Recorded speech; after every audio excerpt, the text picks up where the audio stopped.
अच्छा एक बात बताऊं, ठाकुर जी आपको याद करते हैं, इसका प्रमाण है कोई?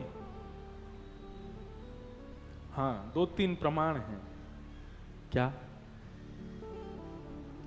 संतन में मति, संतन में गति, संत चरण रज सदा लुभाने, गिरधर जब अपनों कर जाने।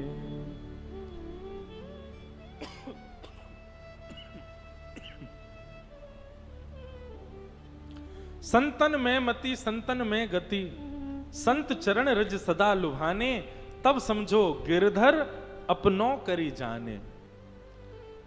किसी वैष्णव को देख करके आप प्रसन्न हो जाते हो, किसी संत को देख करके आप आनंदित हो जाते हो, किसी के सिर पर उर्धपुंड देख करके आप खुश हो जाते हो। भले ही अपरिचित है लेकिन उसको देख करके आप अत्यंत आनंद में भर जाते हो।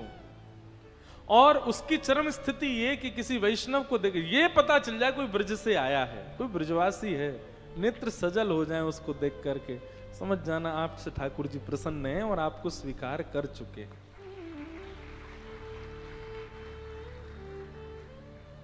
वैष्णवों को देख करके, ब्रजवासियों को देख करके, ठाकुर जी को भजवे वाले ऐसे प्रिय जनन को देख करके आपके चित्त में अत्यंत आह्लाद हो। जैसे अभी आपके चित्त में आह्लाद कब होता है? जब आप दाल पकवान देखते हो तो आह्लाद होता है, कोई बड़ा पाव देखता है तो उसको आह्लाद होता है, या जिस एक्टर को आप बहुत देखते हो वो सामने अचानक से आ जाए तो खुश हो जाते हो, ओहो आह्लाद, महाराज भाग रहे हैं उसके पीछे। ऐसा आह्लाद, ऐसा आनंद, और ऐसा नहीं इससे कई गुना बढ़िया, ये तो संसारी है, बेकार है। बस लगी अब परम सुख मिल गया मुझे, मैं उनसे मिल लिया जो ठाकुर जी के हैं। और इसका मतलब ये नहीं कि आप हमारे लिए सोचो ये बात, या किसी अन्य कथा करने वाले के प्रति ऐसी भावना, ऐसा नहीं। अगल बगल में देखो, जिसके गले में कंठी माला हो, जिसके रूप स्वरूप को देख करके ऐसा लगता हो कि हाँ ये तो वैष्णव है, ये तो ठाकुर जी का है, उसको देख करके भी आपको उतनी प्रसन्नता हो जितनी प्रसन्नता किसी भगवत कथा करने वाले को देख के हो रही है, तब समझना।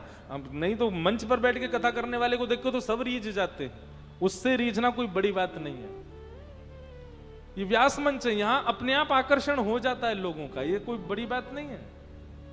पर उसके प्रति आकर्षण होना जिसको आप जानते नहीं, जिसको कभी सुना नहीं, जो बस वैष्णव भेष में दिख गया फिर भी आपको अच्छा लगे, उसको देख करके प्रसन्नता हो, तब समझना आपको ठाकुर जी स्वीकार कर रहे हैं। गिरधर जब अपनों करी जाने, ताको मन भक्तन की सेवा, संत चरण रज सदा लुभाने, गिरधर जब अपनों करी जाने। तो रस और रास, हम लोग अभी रस में हैं। हम प्रयास करते हैं ठाकुर जी के पास जाने का, हम प्रयास कर रहे हैं ठाकुर जी को रिझाने का, हम प्रयास कर रहे हैं उनको मनाने का, हम प्रयास कर रहे हैं उनकी प्राप्ति का। परंतु एक दिन ऐसा हो जाए कि आपकी रस लक्षणा भक्ति ऐसी हो जाए कि अब आप प्रयास नहीं करते, अब ठाकुर जी प्रयास करते हैं आपसे मिलने का। अब आप तो चाह ही नहीं रहे थे, अभी तो ये होती है योजना आप बना रहे हो, टिकट बुक करा दी 15 दिन बाद की जगन्नाथपुरी जाना है, इसका मतलब हो गया ये रस है, आप प्रयास कर रहे हो, पर कोई क्रम नहीं था, कोई नियोजन नहीं था, अचानक से आपके कार्य से आपको छुट्टी मिल गई और अचानक से ऐसी योजना बनी कि आपको जाना पड़े जगन्नाथपुरी। अपने आप टिकट हो गई, अपने आप सब व्यवस्था हो गई, समझो ये रास है, ठाकुर जी बुला रहे हैं, ठाकुर जी पुकार रहे हैं। अच्छा मैं पता है लोगों से एक बात कहता हूं कि वृंदावन जाने की अपने आप योजना मत बनाओ। आप कहोगे महाराज जी बड़ी व्याकुलता होती है, बहुत परेशानी होती है, बहुत याद आती है, क्या करें? मत करो, एक आध बार रुको तो सही, खुद योजना मत बनाओ। नेक्स्ट देखो तो सही, उनको याद आती है कि नहीं? तुम आए दिन पहुंच जाते हो उनके पास। अब भाई तुम आए दिन किसी के घर रोज पहुंच जाओ, वो भी कहेंगे यार ये रोज रोज आ जाता है। वृंदावन में वैसी बहुत भीड़ हो गई है। एक बार मेरे कहे से करके तो देखो। आप योजना मत बनाना वृंदावन जाने की, इंतजार करो। बोले अब हम ठाकुर जी आपसे देखना चाह रहे हैं, आप कैसे बुलवाओगे हमको? संकेत क्या होंगे कि ठाकुर जी बुला रहे हैं? सबसे पहला संकेत, कोई ब्रज से आपके लिए प्रसाद आ जाएगा घर पर बिना बुलाए। यह प्रथम संकेत होगा कि ठाकुर जी ने निमंत्रण भेज दिया है। बोले आजा, लोभ दे रहे हैं, पहले मीठा दे करके लोभ दे रहे हैं, फिर भी मत जाना। दूसरा संकेत क्या होगा? आपके आसपास जहां भी आप रहते हो वहां कोई ब्रजवासी आ जाएगा, ब्रज का कोई व्यक्ति आ जाएगा। ये ठाकुर जी का दूसरा संकेत मानो कि ठाकुर जी बुला रहे हैं। और तीसरी प्रतीक्षा, तीसरा संकेत, रात्रि स्वप्न में ब्रजमंडल का दर्शन हो जाए। यमुना जी, गोवर्धन नाथ जी या वृंदावन के कोई निधि, राधा रमण, राधा वल्लभ बिहारी जी का तनिक सा भी दर्शन हो जाए, बस दूसरे दिन ही पैकिंग कर लेना अपनी। बोले चलो अब नहीं, इससे ज्यादा नहीं तो बुलाएंगे ही नहीं। पर ये तीन संकेत मिलेंगे ठाकुर जी के, तो समझ जाना कि अब वृंदावन से बुला रहे ठाकुर जी, तुरंत पहुंच जाओ। ये तीन संकेत ब्रज के निमंत्रण हैं। एक बार करके तो देखो ऐसा। आप अपने आप से क्यों टिकट बुक करते हो? अपने आप से योजनाएं, अच्छी बात है आप आए दिन जाओ, लेकिन मेरा तो मानना ऐसा है कि रस में ही क्यों रह रहे हो? एक दिन रास तो होने दो। और जब ऐसी योजना बने तब समझना अब रास हुआ है, अब रास हो रहा है। और उस समय जब आप वृंदावन जाओगे ना, वृंदावन में राधा वल्लभ जी, बिहारी जी, राधा रमण जी के सामने जाकर के भावुक होना तो दूर की बात, आप ट्रेन से उतरोगे या फ्लाइट से जाकर के गाड़ी से वृंदावन में जैसी पैर रखोगे ना, वही सुख का अनुभव होगा जो श्री राधा रमण जी के सामने खड़े होके होता है। वही सुख का अनुभव होगा जो बिहारी जी के सामने खड़े होके होता है। ये रास की परिलक्षणता, ये रास की परिकल्पना है। ये रास होने तो दीजिए। हम ठाकुर जी तो रास करना चाहते हैं, हम करने कहां दे रहे हैं उनको? तो प्रतीक्षा करो। और माफ कीजिएगा, ये प्रतीक्षा 1, 2, 3, 4, 5 वर्ष तक भी जा सकती है। अब कितने दिन की प्रतीक्षा हो ये नहीं कह सकता मैं। कहो तो आज मैंने कही है तो 2-4 दिन में ही कुछ हो जाए। तो रास होने दीजिए। बंधुओं, प्रतीक्षा ना प्रेम को और सुंदर बनाती है।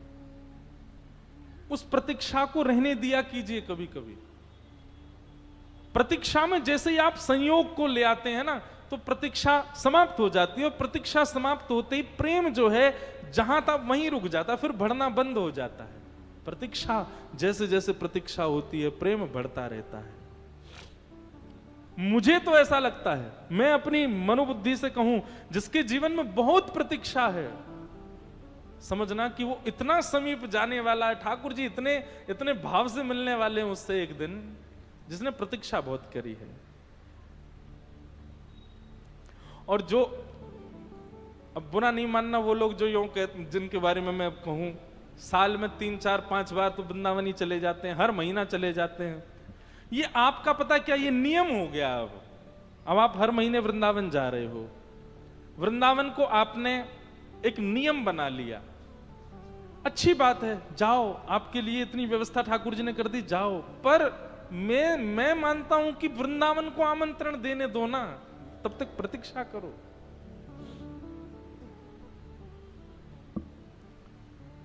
तब होगा रास।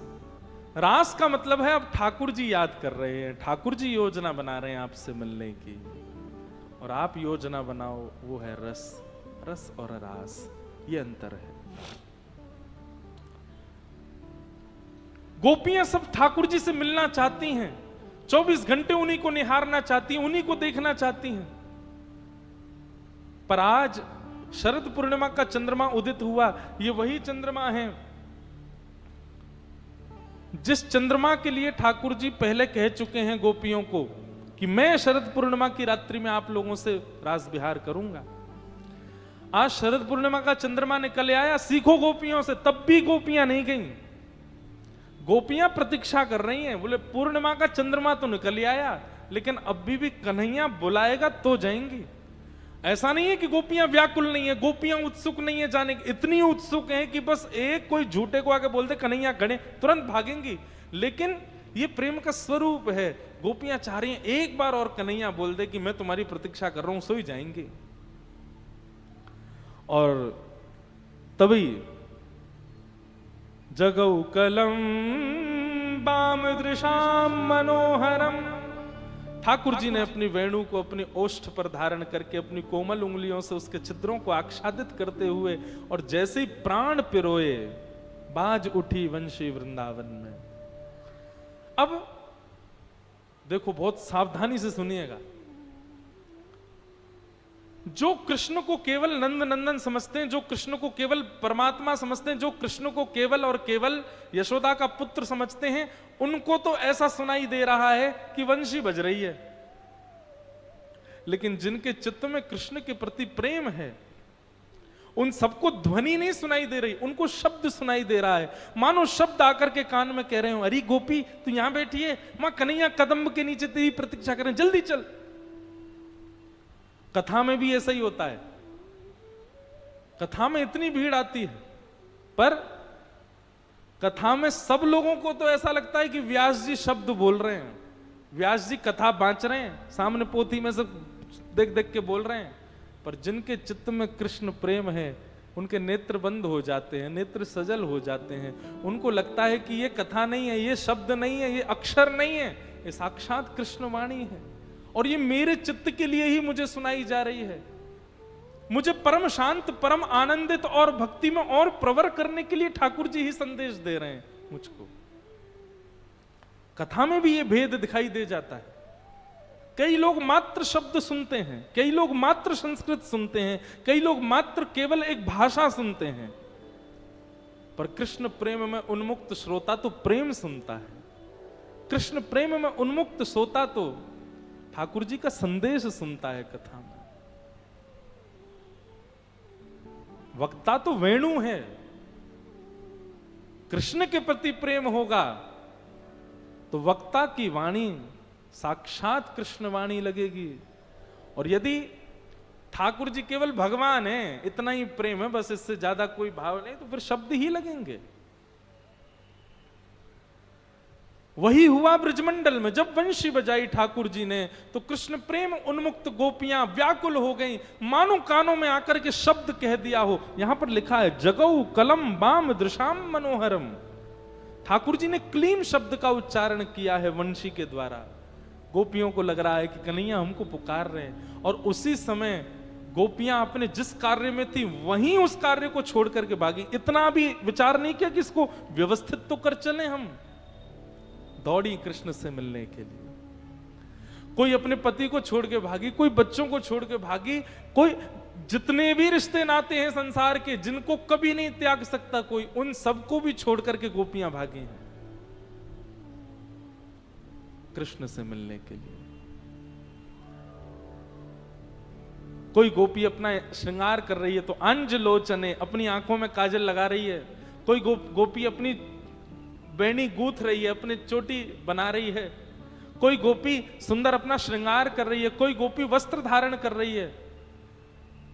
ऐसी गोपियां भी, वो भी इतना विचार नहीं कर रही है कि अभी श्रृंगार पूर्ण नहीं हुआ, इसको पूर्ण तो कर लूं। जैसी थी, शब्द कान में आया, ध्वनि कान में आई, तुरंत दौड़ी, वैसी ही अस्त व्यस्त। मतलब गोपियां मानो संकेत कर रही हैं कि कृष्ण संकेत मिल जाए, कृष्ण आगमन की सूचना मिल जाए, और कृष्ण प्रेम भर के बुला रहे हैं, ऐसा कहीं से भी संकेत मिल जाए, उसके बाद विचार मत करो, बस चले जाओ। क्योंकि ठाकुर जी का एक स्वभाव है, वो 3 बार संकेत करके बुला रहे हो तो चले जाओ, चौथी बार बुलाएंगे नहीं, 3 ही संकेत करेंगे। पर यहां गोपियां तो प्रथम संकेत में ही भागी और अस्त व्यस्त ही भागी हैं। सब गोपियां आकर के ठाकुर जी के सामने खड़ी हो गईं।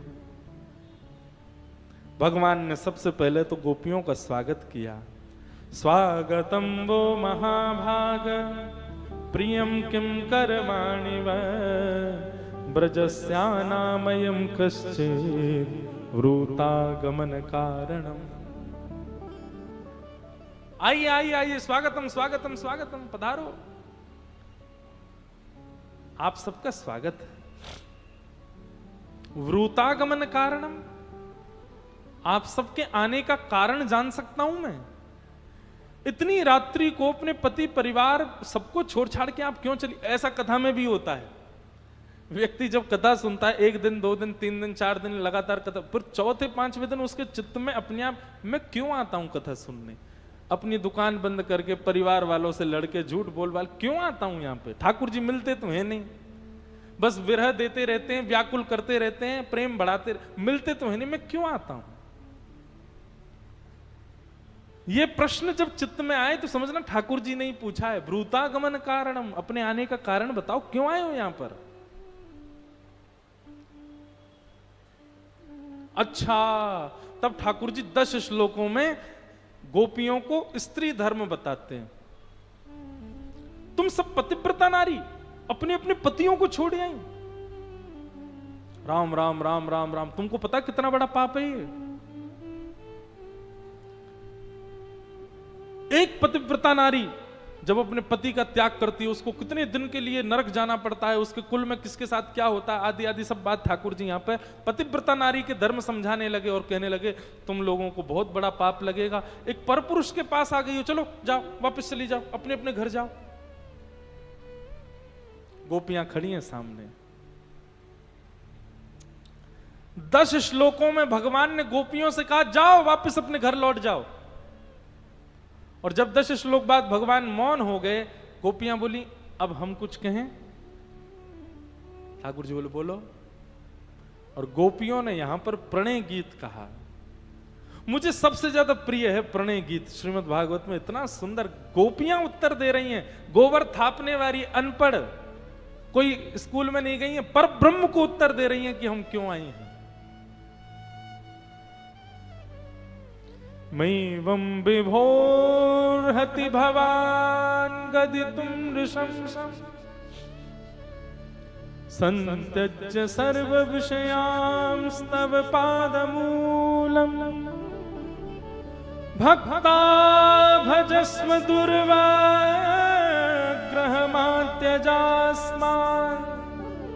देवो यथादिपुरुषो भजते मुमुक्षु। गोपियों की शब्दावली अद्भुत। गोपियां कह रही हैं श्याम सुंदर, तुम भोक्ता हो और हम भात हैं। पीड़ा भात को होती है निर्माण करने में, स्वयं को उबालना पड़ता है, स्वयं को तपाना पड़ता है, स्वयं को बहुत विचलित करना पड़ता है, तब जाकर के भात निर्माण होता है। भोक्ता तो क्या करता है, दाल डाल के खा लेता है, उसको क्या पता कि भात कितनी मेहनत से बना है। कन्हैया तुम भोक्ता हो, तुमको क्या पता हम कितनी पीड़ा सह करके बनते हैं। सब लोग सावधानी से कथा सुनो। भक्त बनना आसान नहीं है बंधु। जो कभी तपा ना हो, जिसने कभी विरह वेदना ना सही हो, जिसको कभी किसी ने भक्ति करने से रोका ना हो, जिसकी भक्ति पर कभी किसी ने उपहास ना किया हो, समझना अभी वो भक्त बना नहीं। जिसने उपहास भी सहा है, जिसने रुकावटें भी सही हैं, जिसने बहुत ठोकरें खाई हैं, जिसने बहुत श्रम करके बड़ी मशक्कतें करके ठाकुर जी को देख पाता है, बहुत मेहनत करके कथा सुन पाता है, बहुत सारी परेशानियों से जूझ करके ठाकुर जी से प्रेम कर पाता है, असली भक्त वही है। उसका निर्माण हुआ है। इसका मतलब ये नहीं है कि जिनको सहजता से भक्ति मिल जाती है वो भक्त नहीं, उन्होंने पूर्व जन्म में सहा होगा। लेकिन भक्ति का वरदान सहजता से नहीं आता। हमने आपने कभी ना कभी तो सहा है, कभी ना कभी तो सहा है अपने जीवन में। सहने के बाद ही भक्ति आती है जीवन में। क्योंकि भाई अध पके चावल तो कच्चे हो जाते हैं, खाओगे तो वादी करेंगे, खाओगे तो अपच कर देंगे। भक्त और भात की एक ही जाति होती है। जिस प्रकार भात पूर्ण रूपेण उबल कर खोल करके बनता है, ऐसे भक्त भी बहुत परिश्रम करके बनता है। ये बात गोपियां कह रही हैं ठाकुर जी से, और हम गोपियां वही उष्ण जल में तपी हुई, उबली हुई और हर प्रकार से संकटों से घिरी हुई होकर के आपके पास आई हैं ठाकुर जी।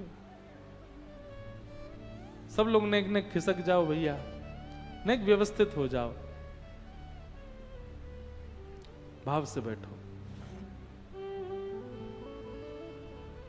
बोलो वृंदावन बिहारी लाल की जय, श्री राधा रमण लाल की जय। गोपियां ठाकुर जी से एक बात कहती हैं, कन्हैया। बंधुओं, प्रेम किसे कहते हैं बहुत ध्यान से सुनना। गोपियां कहती हैं, हमारा प्रेम ऐसा नहीं है श्याम सुंदर कि आप हमको दिन में एक बार दिखो, हमसे आके मिलो, हमारा स्पर्श करो, हमसे बातें करो, हमारे साथ रहो। हमारा प्रेम ऐसा नहीं है। हमें ना स्पर्श की इच्छा, ना मिलन की इच्छा, ना देखने की इच्छा, ना सुनने की इच्छा, ना हमारे संग रखने की इच्छा। हमारा प्रेम तो केवल इतना है, एक बार आप हमसे बस इतना स्वीकार करके कह दो कि हां, तुम्हारा प्रेम मैंने स्वीकार किया। बस आप केवल इतना कह देंगे ना कि हमने स्वीकार किया, पूरा जीवन ऐसे ही निकाल देंगे हम, कभी मत मिलना हमसे। हमारा प्रेम, हम व्यभिचारिणी नहीं है ठाकुर जी, हम व्यभिचारिणी नहीं है। हम आपसे कुछ और नहीं चाहती हैं, केवल इतना चाहती हैं कि आप केवल इतना कह दो कि हां हे गोपियों, मैंने तुम्हारा प्रेम स्वीकार कर लिया, मैं भी तुमसे प्रेम करता हूं। आप इतना कह दो, पूरा जीवन हमको दिखना ही मत, हम ऐसे ही रह लेंगे, लेकिन प्रेम आपसे ही करेंगे। ऐसा हमारा प्रेम। नारद जी ने नारद भक्ति सूत्र लिख दिया, और नारद भक्ति सूत्र में कहा प्रेम क्या है? बोले यथा ब्रज गोपिका नाम, जैसी ब्रज की गोपियों का है। मिलन को प्रेम नहीं कहते, प्रेमी दिखे वो प्रेम नहीं। बस हमारा प्रेम है, उसने हमारा प्रेम स्वीकार कर लिया, बस यही प्रेम। और ये संसार में किसी से नहीं होता। भूल करके भी इसमें संसारी भावनाओं को मत ले आना, नहीं मुझे डंडे पड़ेंगे ठाकुर जी से बाद में। बोले तू कौन सा प्रेम से खा के आया? ये संसार में किसी कन्या से या किसी पुरुष से होने वाला वो प्यार, वो आप सिनेमा वालों से सीखो। हम जो यहां चर्चा कर रहे हैं ये स्वच्छंद स्वच्छ प्रेम, जो केवल और केवल श्री राधा रमण जी से हो सकता है और किसी से नहीं हो सकता, जो केवल सदगुरु से हो सकता है और किसी से नहीं हो सकता, जो केवल वैष्णवों से हो सकता है, ठाकुर जी की लीला से हो सकता है, ठाकुर जी के धाम से हो सकता है, उस प्रेम की चर्चा है यहां पर। कदापि किसी भी रूप में आप इस प्रेम को किसी व्यक्ति विशेष से मत जोड़ दीजिएगा, आपको कुछ नहीं होगा, डंडा मुझ में पड़ेंगे। प्रेम संसार में तो हो ही नहीं सकता। गोपियां कह रही हैं हमारा प्रेम मिलन का नहीं है नाथ, तत्सुखे सुखित्वम, जिसमें आप सुखी रहोगे उसमें हम सुखी। और यदि मेरे रोने से तुमको आए हंसी तो मैं रो रो के तुमको हंसाया करूं। मेरे गिर जाने से आपको प्रसन्नता होगी तो मैं गिर जाऊंगा, आप प्रसन्न रहो, राजी रहो, बस और कुछ नहीं चाहिए। इतना प्रेम है बस। लोग इस विषय को काम भावना से देख लेते हैं, ठाकुर जी के इस रास बिहार को। राम राम राम, छी गंदे हैं वो लोग, और ऐसे लोगों के संग रहने वाले भी गंदे, कभी नहीं।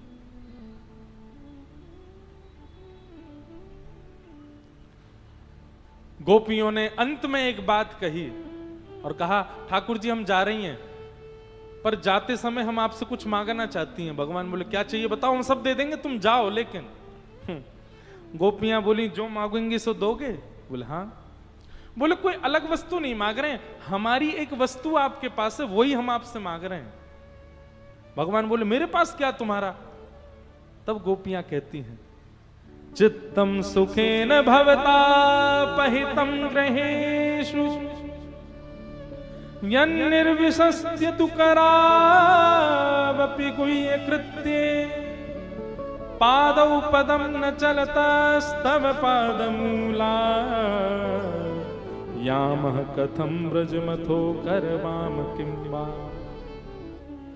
हमारा मन आपके पास है, मन है हम लोगों का, पर आपके पास है, वो आप में ही रहता है।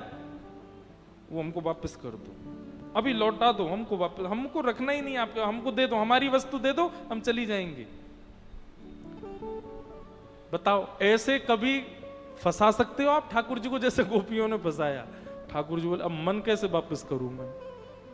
बोले आपके पास दो ही ऑप्शन है ठाकुर जी, अगर हमको वापस भेजना चाहते हो तो हमारा मन वापस कर दो, और मन वापस नहीं कर सकते तो फिर मन ले लिया तो हमको भी स्वीकार करो। मन वापस हो नहीं सकता तो फिर एक ही उपाय बचा, क्या? बोले हमको स्वीकार करो। गोपियों के इस भाव से ठाकुर जी रीझ गए। बंधुओं, ये गोपियां सामान्य स्त्रियां नहीं हैं, ये श्रुतियां, वेद की ऋचाएं हैं सारी गोपियां। ये पूर्व काल के संत हैं, वर्षों से तपस्या कर रहे हैं, और वर्षों की तपस्या के बाद आज गोकुल में, आज वृंदावन में गोपी बन करके आए हैं। ठाकुर जी के सामने खड़ी हुई गोपियों में 6 वर्ष से लेकर के 90 वर्ष तक की गोपी है। मतलब 6 वर्ष की गोपी मतलब जिसको यही नहीं पता स्त्री पुरुष कौन, और 90 वर्ष की गोपी मतलब जिससे चला भी नहीं जा रहा है, 2 गोपी उसको उठा के चल रही है। आप इसको काम लीला कैसे कह सकते हो? काम लीला में तो एक उम्र होती है। वो बात अलग है कि हम लोग कहते प्यार की क्या उम्र होती है, आधी आधी बोलते हैं, पर ऐसी उम्र तो नहीं होती होगी कि 6.5 वर्ष को छोरा और 90 वर्ष की छोरी, ऐसा तो नहीं होता होगा। परंतु इन सबके रूप, इन सबका यौवन हमारी आपकी तरह नहीं है। प्रेम, प्रेम के कारण, स्वच्छंद स्वच्छ प्रेम के कारण अत्यंत सुंदर है गोपियों का रूप। ठाकुर जी ने उन गोपियों को स्वीकार किया। बोले आपका, मैं बस परीक्षण कर रहा था, जानना चाह रहा था। जब गोपियों ने ये बात कही, चित्तम सुखेन बहता बहितम ग्रहेषु, हमारा चित्त आपके पास है, तब ठाकुर जी बोले यही तो चाहिए, चित्त मेरे पास है, आओ। और अब ठाकुर जी ने गोपियों के साथ रास विहार किया। मैं फिर से कह रहा हूं, रास का मतलब डांडिया नहीं होता, रास का मतलब नृत्य नहीं होता, रास का मतलब होता है प्रायोरिटी। अब ठाकुर जी एक एक गोपी के पास जा रहे हैं और उस गोपी के गले में गलवैयां डालते हैं। पर ब्रह्म त्रिलोकीनाथ साक्षात भगवान एक एक गोपी के पास जाते हैं और उससे इतनी सहजता से प्रेम कर रहे हैं जैसे मानो उसी के ही परम प्रिय हों। कोई गोपी बोले मेरे तो पांव में दर्द है, रोए, ठाकुर जी उसके पैर, अच्छा लाओ मैं दबाऊं। अरे वो तो प्यास लग रही है, तो ठाकुर जी अपनी ऐसी अंजलि फैलाएं और वही में जल डाल करके वह गोपी को पिवा में। कोई गोपी के मुंह को तो बड़ी भूख लग रही है, तो ठाकुर जी ही कोई सामग्री लेके आवे वह को पवा में। ये रास है। एक एक गोपी ने कुंज बनाई है वृक्षों के नीचे, और उन कुंजों में ठाकुर जी जा जा करके उनको सुख दे रहे हैं। अब बात आती है तो फिर नृत्य क्यों? भाई हमारे घर गुरु आ जाएं, हमारे घर संत आ जाएं तो हम नाचने लग जाते हैं। साक्षात ठाकुर जी आगे तो नाचोगे नहीं। उत्सुकता की चरम स्थिति जब पार होती है तो व्यक्ति नृत्य करता है। नाती जब घोड़ी पर चढ़ता है ब्याह के लिए, तो जो दादाजी बिना दंडा के चली नहीं पाते वो भी नाचते हैं, और मेरा नाती चढ़ गया, क्यों? प्रसन्नता। तो ठाकुर जी घर आएंगे तो भाई तब नाचना तो हो ही जाएगा, तो इसलिए गोपियां नृत्य कर रही हैं। लेकिन नृत्य को रास नहीं कहते। सब गोपियों के यहां ठाकुर जी जाने लगे और ठाकुर जी इतना मान देने लगे, इतनी प्रशंसा करने लगे गोपियों की। अरे तुम्हारा रूप तो देखो, तुम्हारा यौवन तो देखो, तुम्हारे केश तो देखो, तुम्हारी बोली तो देखो। अब ठाकुर जी तो रास कर रहे थे, पर गोपियों को इससे मान हो गया, अभिमान हो गया, और गोपियों को मान हुआ कि हम परम सुंदरी हैं, इसलिए ठाकुर जी रास कर रहे हैं। मुझे कभी कभी लगता है कि ठाकुर जी ऐसे ही क्यों खड़े रहते हैं, ऐसे ही क्यों रहते हैं, ऐसे ही क्यों रहते हैं, कभी बोलते क्यों नहीं, कभी हिलते डुलते क्यों नहीं? क्योंकि उनको हमारी मान की चिंता है। बोले मैं जरा सा भी इसके सामने सीधा हो गया या इसके सामने कोई लीला कर दी, इसको अभिमान हो जाएगा कि देखो मेरी भक्ति।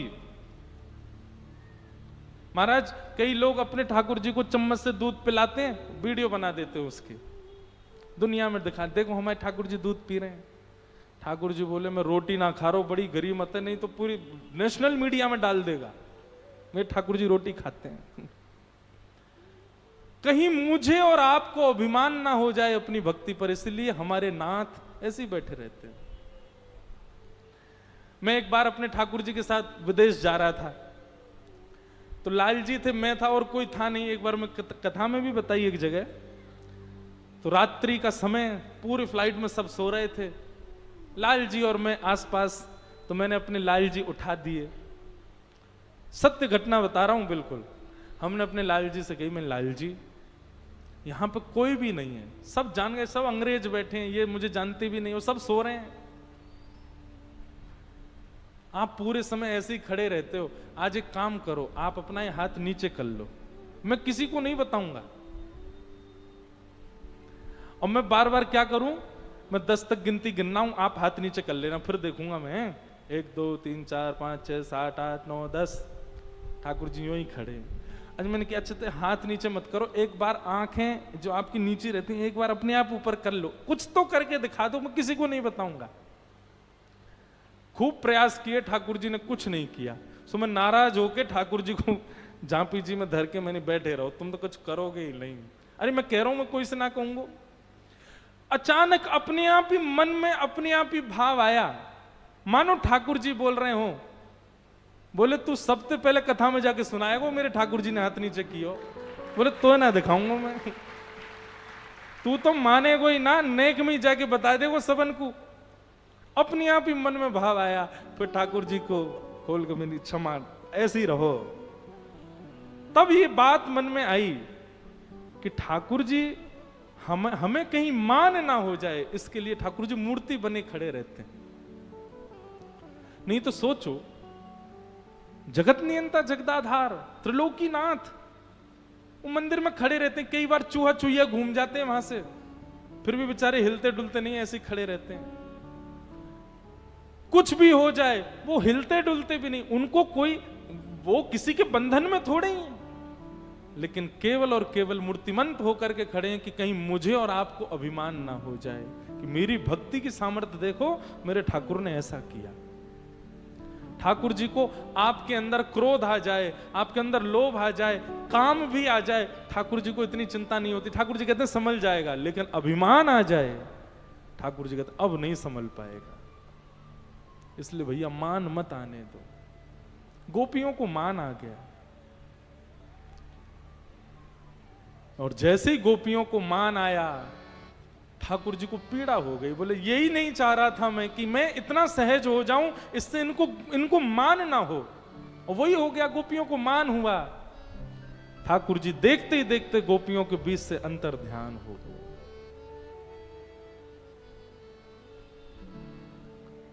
गोपियां विचलित हो गईं। जैसे ही ठाकुर जी अंतर ध्यान हुए, ढूंढने लगी, खोजने लगी, श्याम सुंदर तुम कहां हो। और जब कहीं नहीं मिली, तब यमुना के तट पर जाकर के गोपियों ने किशोरी जी से प्रार्थना की,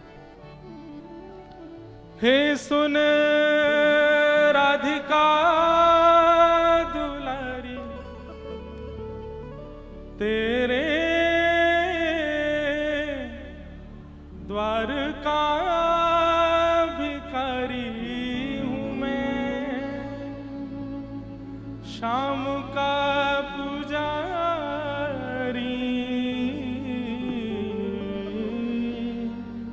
एक पीड़ा है हमारी, हमें शाम ना मिला, हमें शाम ना मिला, हमें शाम ना मिला, हमें शाम ना मिला। हे सुन राधिका दुलारी, सुन राधिका दुलारी, तेरे द्वार का भिखारी,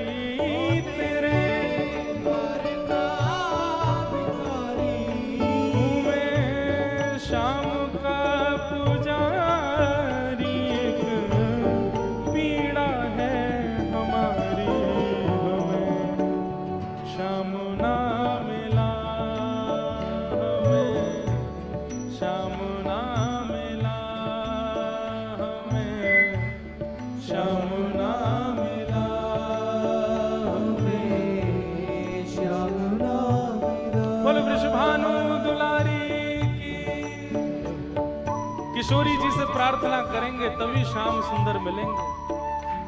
सब लोग नेत्र बंद करके हमारी वृषभानु नंदिनी का स्मरण करो, भाव से गाओ।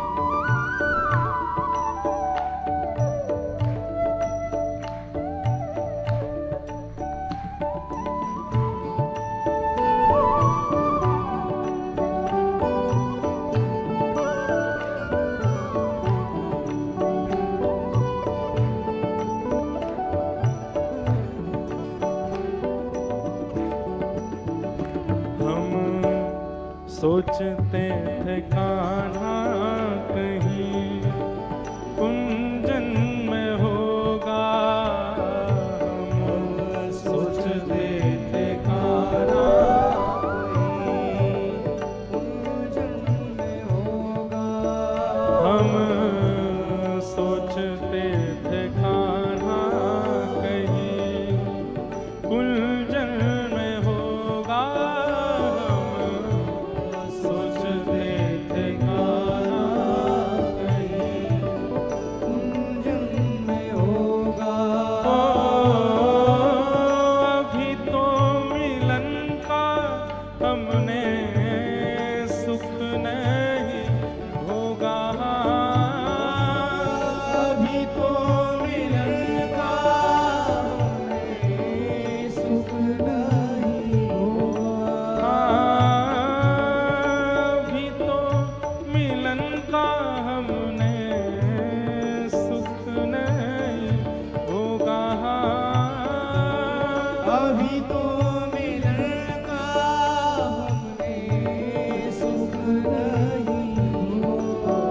सुन के प्रेम की परिभाषा,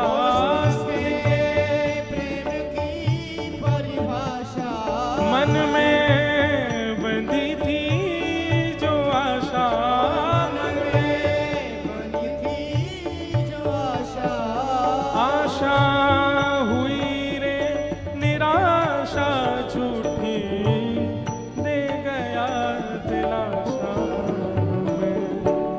श्याम ना मिला हमें, श्याम ना मिला हमें, श्याम ना मिला हमें, श्याम ना मिला। सब लोग सुन राधिका दुलारी, सुन राधिका दुलारी, तेरे द्वार का भिखारी, तेरे द्वार का भिखारी, हूँ मैं श्याम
उत्साह देता है कन्हई जिसे प्रेम की दिशा। ओ सब विधि उसकी लेता है परीक्षा हो। ओ सब विधि उसकी लेता है परीक्षा। सब विधि उसकी लेता है परीक्षा हो। सब विधि उसकी लेता है परीक्षा। कैसे? कभी निकट बुलाए, कभी निकट बुलाए, कभी दूरियां बढ़ाए, कभी दुनिया बढ़ाए, कभी निकट बुलाए, कभी निकट बुलाए, कभी दूरियां बढ़ाए, कभी दुनिया बढ़ाए। छलिया हाथ नहीं आए, छलिया हाथ नहीं आए। श्याम ना मिला हमें, श्याम ना मिला हमें, श्याम ना मिला हमें, श्याम ना मिला। ए सुने राधिका दुलारी, सुने राधिका दुलारी, तेरे द्वार का भिखारी, तेरे द्वार का भिखारी। मैं श्याम का पुजारी, एक पीड़ा है हमारी, हमें श्याम ना मिला। हमें श्याम ना मिला, हमें श्याम ना मिला, हमें श्याम ना मिला। ओ अपना यहाँ जिसे कहे सब कोई, अपना यहाँ जिसे कहे सब कोई, अपना यहाँ जिसे कहे सब कोई, अपना यहाँ जिसे कहे सब कोई। ओ उसी के लिए ही मैं दिन रात रोई, उसी के लिए ही मैं दिन रात रोई।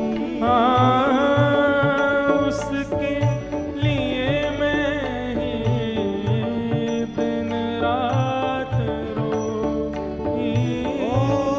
उसी के लिए ही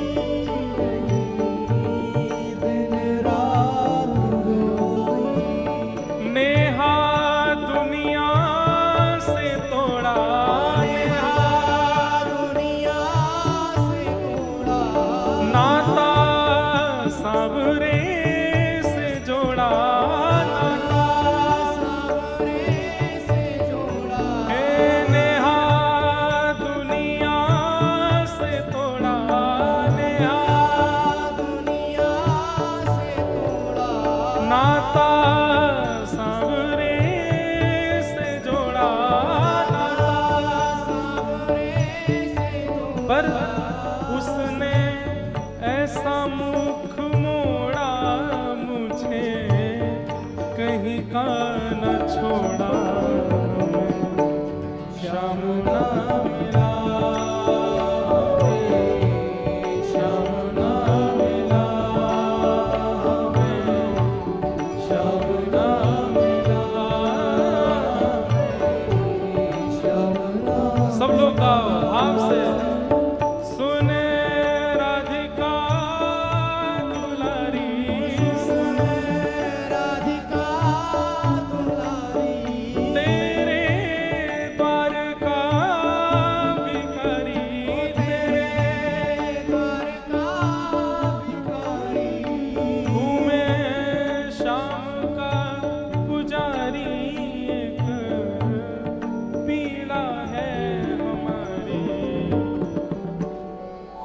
कब तक कथा सुननी है?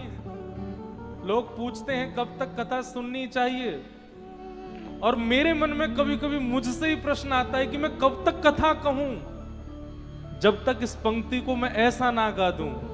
कब तक? हमें शाम मिल गया, हमें